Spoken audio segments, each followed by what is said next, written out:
샬롬, 류 선생의 구속사 천국열차, 유도수 목사님의 신구약 성경 파노라마를 낭독하는 시간입니다. 지금은 로마서 파노라마 27번째 시간, 의로우신 심판. 9절은 2장 6절에서 11절. 하나님께서 각 사람에게 그 행한 대로 보응하시되 참고 선을 행하여 영광과 존귀와 썩지 아니함을 구하는 자에게는 영생으로 하시고 오직 땅을 지어 진리를 좇지 아니하고 불의를 좇는 자에게는 노와 분으로 하시리라. 악을 행하는 각 사람의 영에게 환난과 공고가 있으리니 첫째는 유대인에게요 또한 헬라인에게며 선을 행하는 각 사람에게는 영광과 존귀와 평강이 있으리니 첫째는 유대인에게요 또한 헬라인에게라. 이는 하나님께서 외모로 사람을 취하지 아니하심이니라.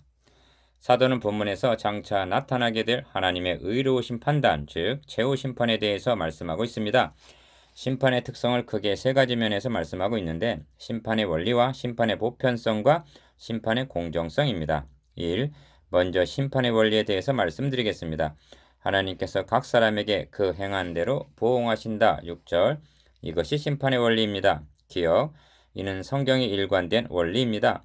우리가 다 반드시 그리스도의 심판대 앞에 드러나 각각 선악간에 그 몸으로 행한 것을 따라 받으려 함이라 하십니다.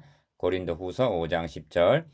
사람이 무엇으로 심든지 그대로 거두리라. 자기의 육체를 위하여 심는 자는 육체로부터 썩어진 것을 거두고 성령을 위하여 심는 자는 성령으로부터 영생을 거두리라 말씀합니다. 갈라디아서 6장 7절.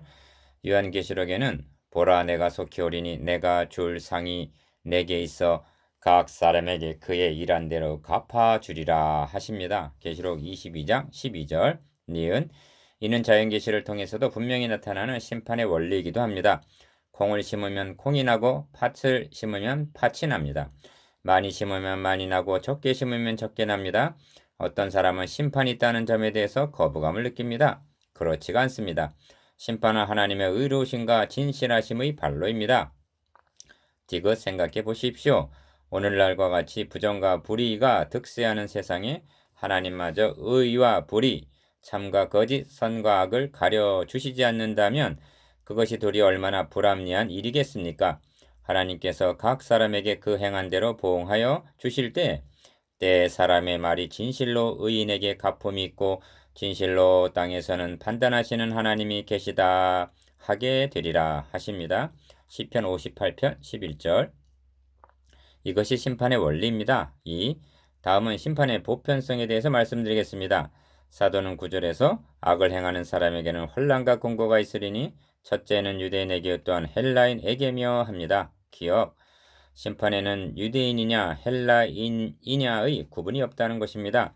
유대인이라고 해서 특혜가 주어진다거나 심판에서 면제되는 그런 일은 없다는 것입니다. 10절에서도 선을 행하는 사람에게 영광, 존귀, 평강이 주어지는데 첫째인 유대인에게요 또한 헬라인에게라 하십니다. 니은 그러므로 본문을 보면 각 사람에게라는 말이 3번이나 나옵니다. 6절, 9절, 10절.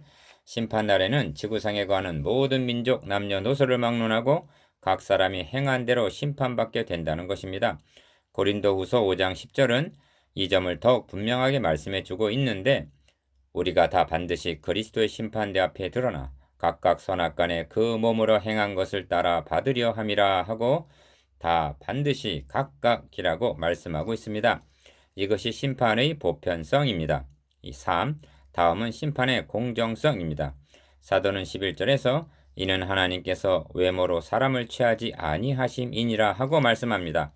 2절에서도 하나님의 판단이 진리대로 되는 줄 우리가 아노라 합니다. 5절에서는 하나님의 의로우신 판단이라고 말씀합니다. 하나님의 심판은 진리대로 행하시는 의로우신 판단인 것입니다. 하나님께서 외모로 판단하시지 않으십니다. 이것이 심판의 공정성입니다. 기억. 이처럼 하나님의 심판에는 심판의 원리와 심판의 보편성과 심판의 공정성이 있습니다. 그렇다면 바다의 모래같이 많은 사람 중에 꼭 같은 보응을 받을 사람은 한 사람도 없겠구나 하는 생각이 듭니다. 4. 그런데 본문 말씀을 관찰해 보면 심판이 크게 두 부류로 갈라지고 있음을 보게 됩니다. 기억. 7절에 참고 선을 행하여 영광과 존귀와 썩지 아니함을 구하는 자와 니은 8절의 오직 당을 지어 진리를 좇지 아니하고 불의를 좇는 자로 갈라지고 있는 것입니다. 디귿. 그러므로 두 부류 중 어디에 속하느냐가 결정적으로 중요합니다. 왜냐하면 한편에는 영생이 주어지고 다른 한편에는 노와 분, 즉 하나님의 분노가 임하게 되기 때문입니다. 성경은 심판을 말씀할 때에 언제나 두 길, 두 문, 두 종말, 알곡과 쭉정이, 좋은 씨와 가라지, 반석에 지은 집과 모래 위에 지은 집, 양과 염소, 천당과 지옥 등 언제나 두 진영으로 갈라놓습니다. 5. 그렇다면 어떤 기준에 의해 두 편으로 갈라지는가? 9절에서 10절만을 본다면 행위 구원론인 양 여기기가 쉽습니다. 왜냐하면 악을 행하는 각 사람 9절, 선을 행하는 각 사람이라고 10절 말씀하기 때문입니다. 그러나 이는 7절에서 8절까지에 대한 해설일 뿐입니다. 기억 7절에는 영광과 존귀와 썩지 아니함을 구하는 자가 있습니다. 이들은 하나님을 경외하는 경건한 자들입니다. 그들에게 영생으로 하신다 하고 말씀하는데 이는 자기 공로로 되는 것이 아니라 오직 예수 그리스도의 구속의 은총을 믿음으로 말미암아 가능해지는 은혜인 것입니다. 니은 반면 8절에는 진리를 좇지 아니하고 불의를 좇는 자가 있습니다. 이들이 불의로 진리를 막는 18절 경건치 아니한 자들입니다. 그들에게 노와 분으로 하시리라 말씀하는데 이는 결국 하나님의 의를 거부한 사람들, 즉 예수 그리스도의 구속의 은총을 배척한 결과인 것입니다. 당을 짓는 자들이라 하는 것은 그들이 동류가 되어 하나님께 반항하고 대항하는 무리들이기 때문입니다. 이것이 의로우신 심판입니다. 6. 5장 21절에는 두 왕국이 있는데 죄가 사망 안에서 왕 노릇하는 사망의 왕국과 은혜도 또한 의로 말미암아 왕 노릇하는 생명의 왕국이 그것입니다. 기억, 많은 나라 많은 민족이 있어도 모든 사람은 두 왕국 중 어느 하나에 속해 있는 것입니다. 주님의 말씀을 들어 보십시오. 인자가 자기 영광으로 모든 천사와 함께 올 때 자기 영광의 보좌에 앉으리니 모든 민족을 그 앞에 모으고 각각 분별하기를 목자가 양과 염소를 분별하는 것 같이 하여 양은 그 오른편에 염소는 왼편에 두리라 하십니다. 마태복음 25장 31절에서 32절. 니은 베드로전서 1장 17절을 인용하므로 말씀을 마치고자 합니다.